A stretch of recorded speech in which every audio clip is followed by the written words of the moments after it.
अस्सलाम वालेकुम मेरे बच्चों, कैसे हैं आप? ठीक ठाक हैं?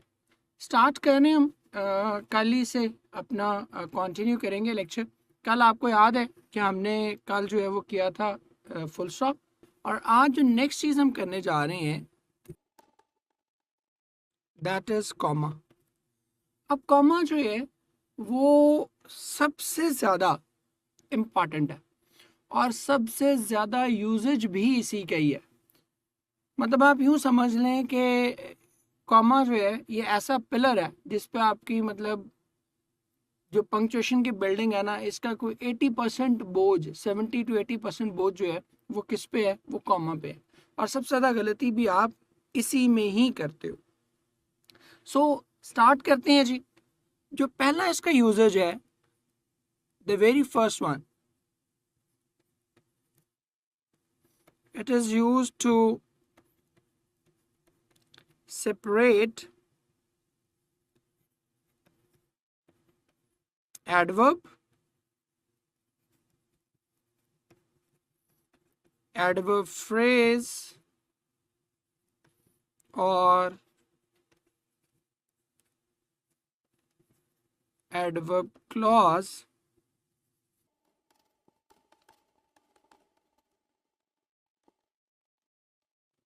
ये शुरू में इस्तेमाल होगा। अगर तो एडवर्ब या एडवर्ब फ्रेज या एडवर्ब क्लॉज ये स्टार्ट में आ रही हैं, ठीक है, तो फिर इनको सेपरेट करने के लिए हमने क्या यूज़ करना है? हमने कॉमा यूज़ करना है। अब फ्रेज और क्लॉज का हम ऑलरेडी बात कर चुके कि फ्रेज और क्लॉज में बेसिक जो कोड डिफरेंस है वो क्या है कि फ्रेज में सब्जेक्ट या वर्ब मिसिंग होता है और क्लॉज में दोनों ही चीज़ें मौजूद होती हैं। आगे चल के हम इसको बहुत डिटेल से डिस्कस भी करेंगे। अब ये देखिएगा, मसलन मैं कहता हूँ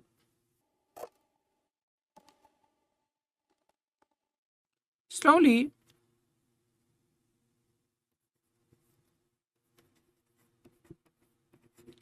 he moved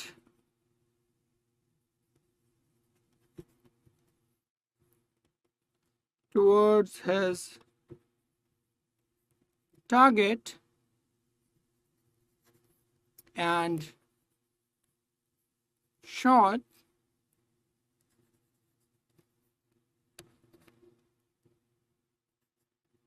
it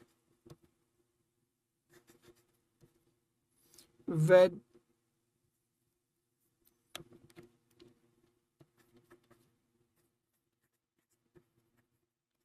excellent precision।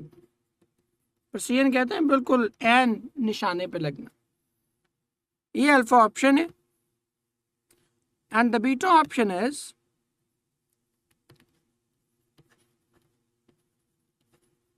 slowly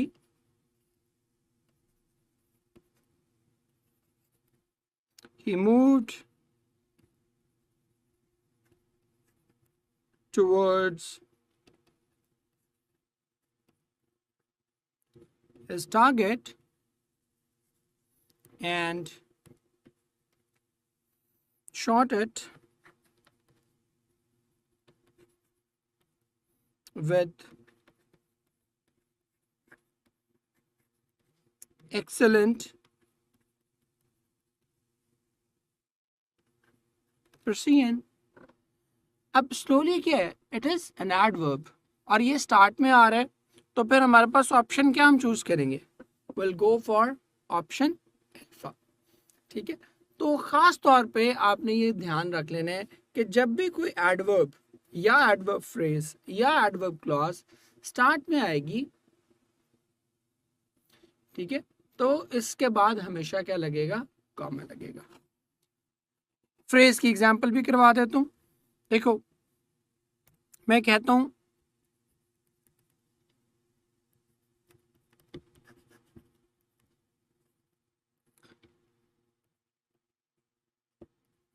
with a heavy heart I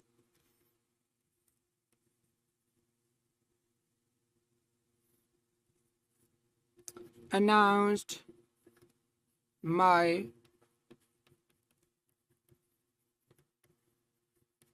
retirement और दूसरी तरफ मैं कहूं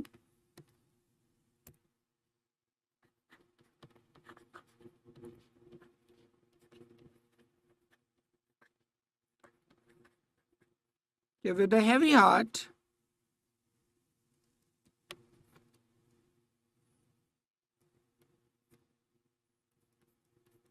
I announced my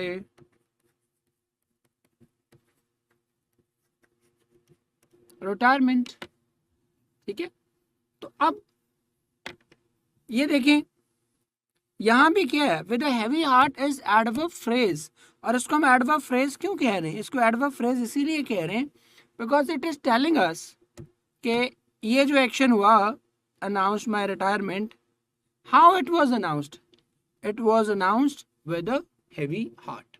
ठीक है, तो ये एडवर्ब ही का रोल प्ले कर रहा है, हमें बता रहा है कि कोई वर्ब जो है how did it take place, कि ये वर्ब जो है, ये एक्शन जो है, ये कैसे हुआ था। अब आगे एडवर्ब फ्रेज भी देख लें। Adverb phrase, sorry adverb clause. Adverb clause क्या होगी कि जिसके अंदर नाउन भी होगा और वर्ब भी होगा। फॉर एग्जांपल मैं कहूं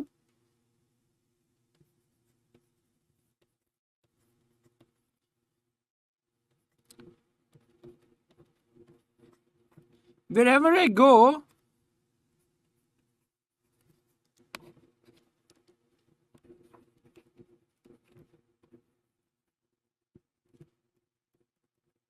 your memories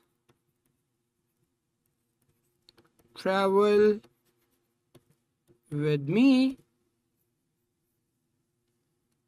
और beta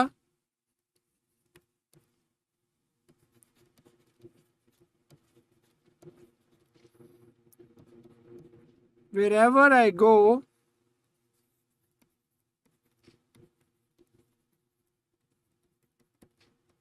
your memories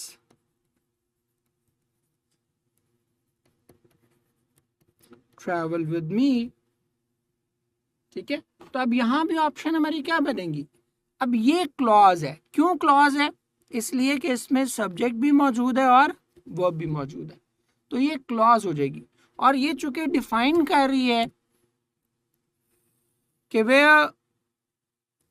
do the memories travel, कि मेमोरीज कहाँ कहाँ मेरे साथ चलती हैं, वेयर एवर आई गो, मैं जहां भी जाऊं तुम्हारी याद जो है वो मेरे साथ साथ चलती है। Got it.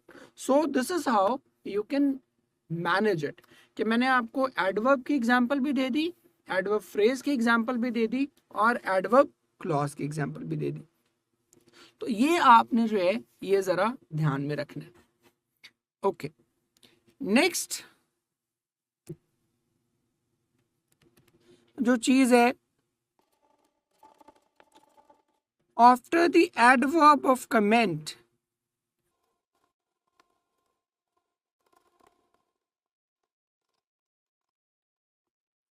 when it is used at the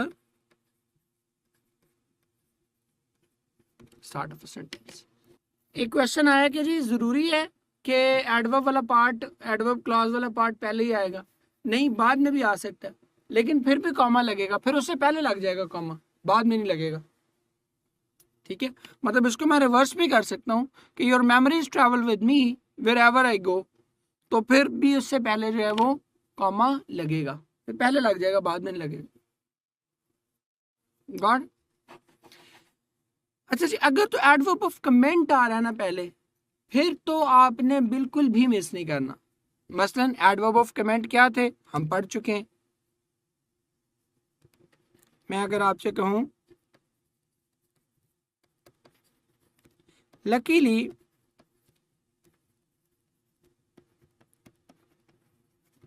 he survived the fatal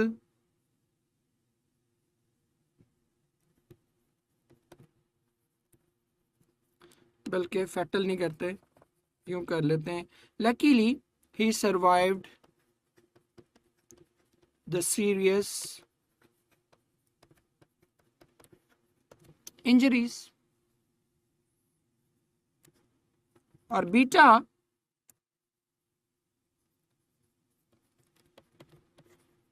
luckily he survived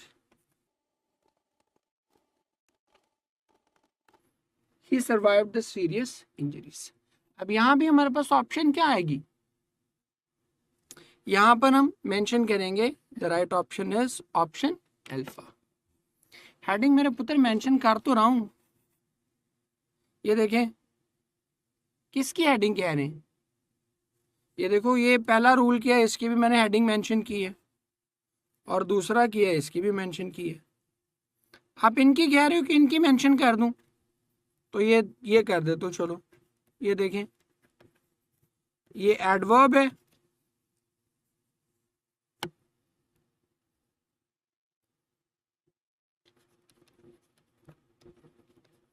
ये एडवर्ब फ्रेज है,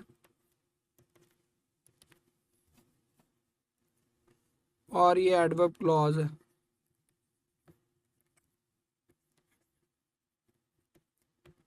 ठीक है, और ये एडवर्ब ऑफ कमेंट है, ये तो है ही एक, इन्हीं की बात कर रहे थे आप। Luckily he survived the serious injuries.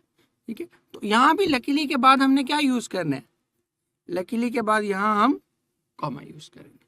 So this is how it goes. इसके बाद तो आपने जो है वो बिल्कुल भी मिस नहीं करना।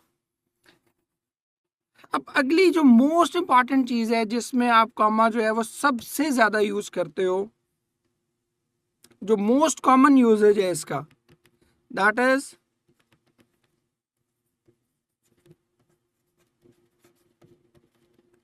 To separate a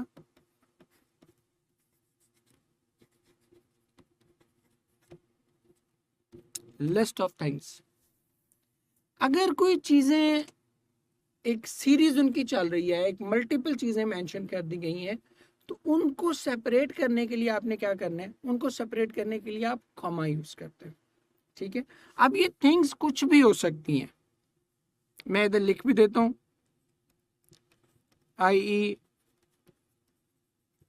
nouns,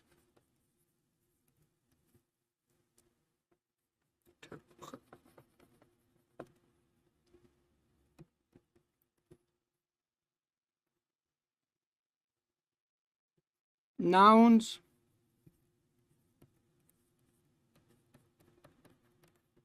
adjectives, adverbs, verbs, etc. ठीक है, कुछ भी हो सकता है। लिस्ट ऑफ थिंग जब भी आएगी तो उसको सेपरेट करने के लिए आप क्या यूज करोगे, कॉमा यूज करोगे। कैसे, ये देखें, हम तीनों चारों की एग्जांपल एक एक कर लेंगे। मैं कहता हूं Ali, Zaara,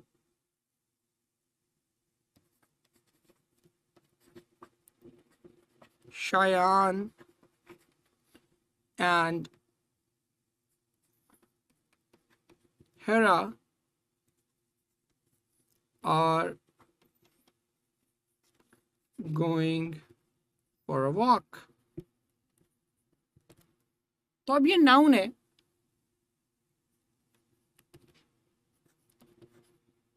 Ali, Zaara, Shayan and Hera are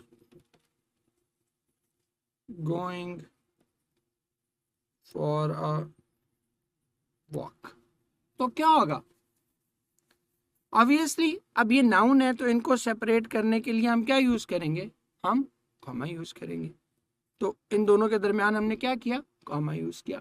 अच्छा, अब जो लास्ट हैं इनको यूज करने के लिए चूंकि आपने कंजंक्शन लगा दी ज्वाइन करने के लिए, so no need to add comma. करते हैं वो आगे चल के, अभी मैं आपको बताऊंगा। अभी एक एक्सेप्शनल तरीका है, कुछ एक्सेप्शंस हैं कि जहां पर हम कंजंक्शन से पहले भी कॉमा यूज कर लेते हैं। ठीक है, वो बताऊंगा। कि वो कहाँ, इसके अगले स्टेप में वही बताऊंगा आपको, ठीक है। लेकिन जब बाय एंड लार्ज रूल ये है कि जब कंजंक्शन लग जाएगी तो फिर कॉमा की ज़रूरत नहीं रहेगी, और उसकी रीज़न भी बड़ी सिंपल है। देखिए why are we using comma, उनको ज्वाइन करने के लिए ना, इकट्ठा करने के लिए। तो जब ज्वाइन करने के लिए ऑलरेडी कंजंक्शन मौजूद है तो there is no need to add comma, ठीक है।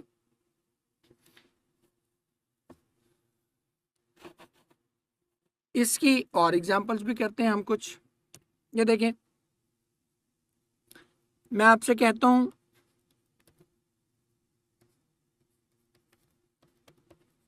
He is sharp,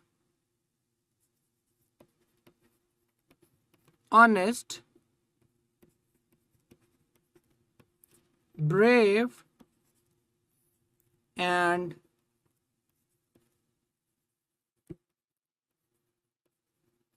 trustworthy।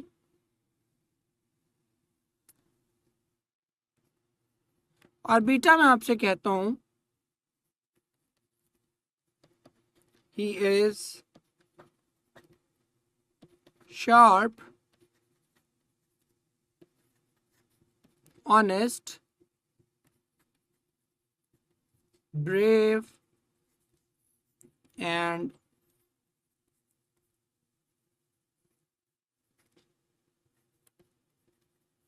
trustworthy। अब क्या होगा? अच्छा, एक चीज और भी आपको छोटी सी बता दूं, punctuation at the same time बड़ी आसान भी है और बड़ी मुश्किल भी है इसके एरर आइडेंटिफाई करना।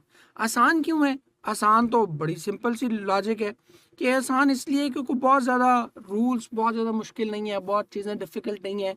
एक कॉमन सेंस से भी अगर आप चीज़ चलेंगे तो आप उसको कर सकते हो, हैंडल कर सकते हैं। मुश्किल क्यों है? मुश्किल इसलिए कि छोटे छोटे मार्क्स हैं, बिल्कुल आप उसको, आपके लिए उसको ना ओवरलुक करना वो बहुत आसान है।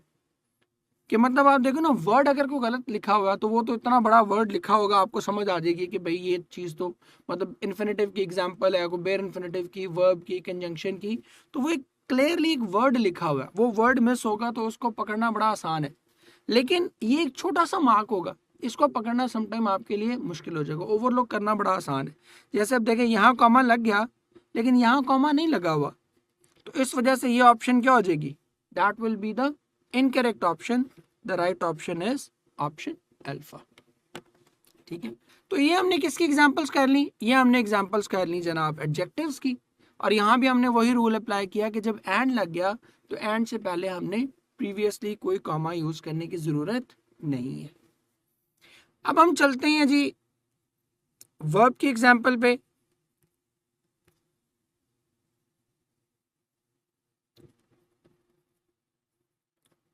ईट,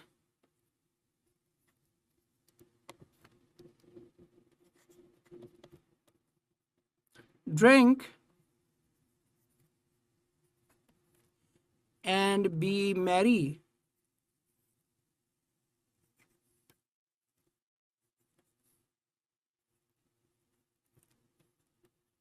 For tomorrow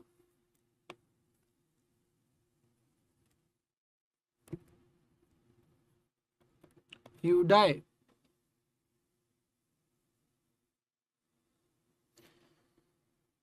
eat, drink and be Mary, अब ये दोनों वर्ब्स हैं, इनको सेपरेट करने के लिए हम क्या यूज कर रहे हैं? हम कॉमा यूज कर रहे हैं। बड़ी मुझे वैसे ये अच्छा लगता है। ईट जुमला, ड्रिंक एंड बी मैरी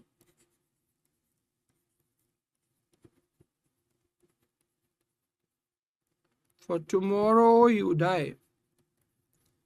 कि खाओ पियो, मौज उड़ाओ, ठीक है, ठीक है।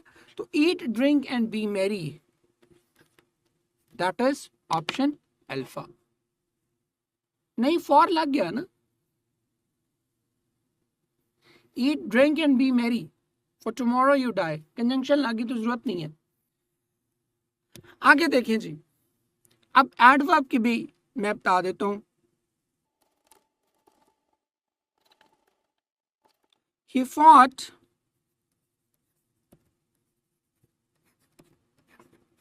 valiantly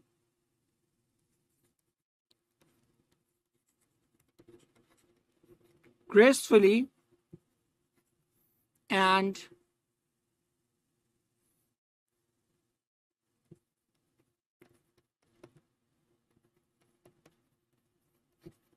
untiringly. Or beta,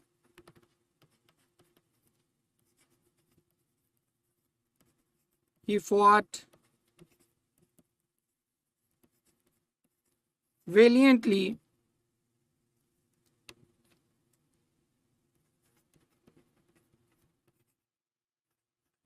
gracefully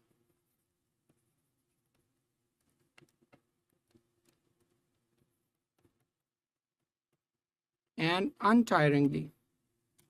ठीक है, कि वो लड़ा कैसे, बहादुरी से, बड़ी इज्जत के साथ, शान शौकत के साथ और बगैर थके। सो ये एडवर्ब की एग्जांपल जो डन, यहां तक बात समझ में आ गई।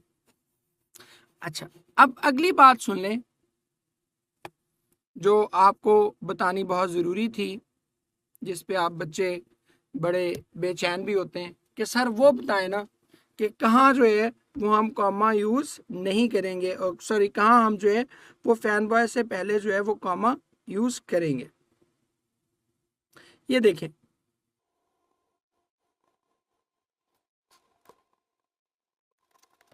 बिफोर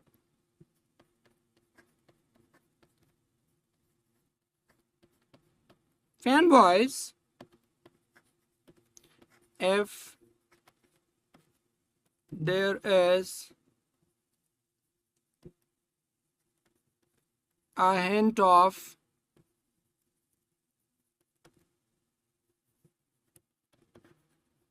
ambiguity, ambiguity कहते हैं डाउट को, शक, वेलियंटली कहते हैं बहादुरी से, दिलेरी से।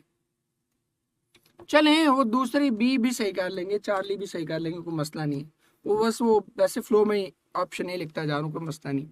Before fan boys if there is a hint of ambiguity, अगर आपको ये खतरा हो कि कोई शक की गुंजाइश मौजूद है, ठीक है, कुछ डाउट क्रिएट हो सकता है, तो just to remove that doubt आप उसको क्या करते हो, फैन बॉय से पहले आप कॉमा लगा देते हैं। जैसे हमने एक एग्जांपल की थी, अगर आपको याद हो, I want to thank my colleagues, नहीं कलीग्स नहीं किया था, पेरेंट्स किया था शायद, I want to thank my parents सारा एंड जॉन। अब ये डिपेंड करेगा कि आप क्या कहना चाह रहे हो। इसमें तो चूंकि दोनों ही सही हो सकती हैं, कि ये भी हो सकता है कि आपके पेरेंट्स का नाम क्या हो, सारा एंड जॉन, तो ये बात भी सही है। इसको मैं ए नहीं लिखता, ऑप्शन 1 कर लेते हैं इसको, ये भी एक ऑप्शन है हमारे पास, दैट इज ऑप्शन 1। और ऑप्शन 2 क्या है,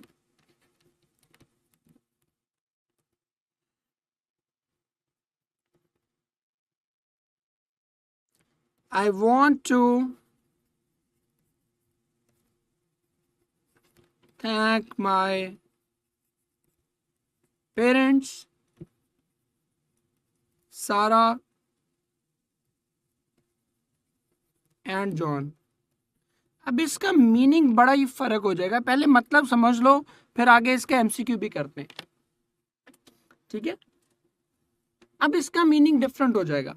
अब आपने ये जो कॉमा लगाया ना, that is just to emphasise के I am talking about 3 different persons. कौन से? पेरेंट्स, सारा and then I am talking about John.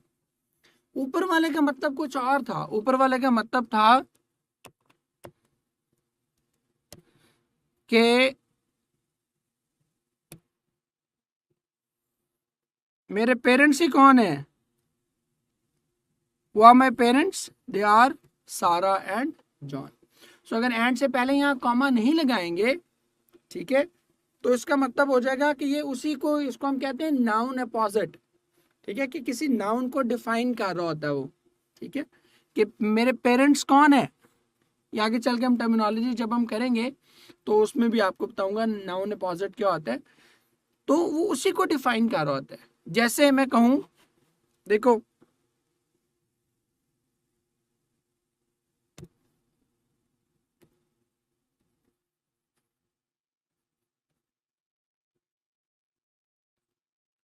My brother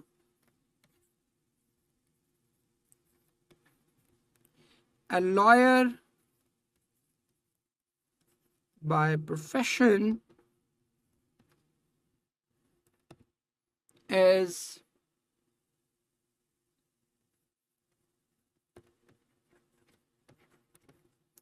coming to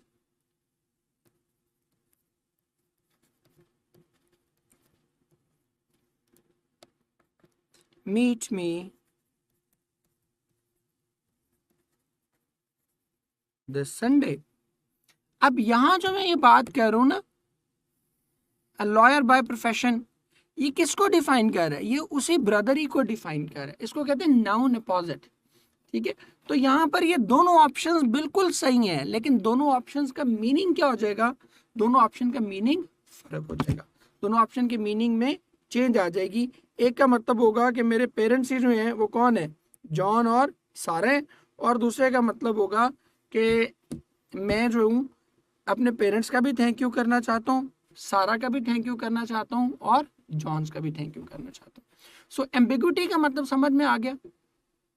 second example समझ नहीं आ रही? ये देखो ना, यहां पर आपने तीन लोगों को अलग कर दिया कि पहले ही कौन है? पहला शुक्रिया किसका है? पेरेंट्स का। सेकंड किसका है? सारा का। और थर्ड किसका है? जॉन का। अब ये जो कॉमा आपने बेसिकली लगाया ना यहाँ पे, दैट इज टू सेपरेट सारा एंड जॉन, के ये दो अलग अलग चीजें हैं, ये दोनों मेरे मिलके पेरेंट्स नहीं है। Got it? समझ आ गई बात?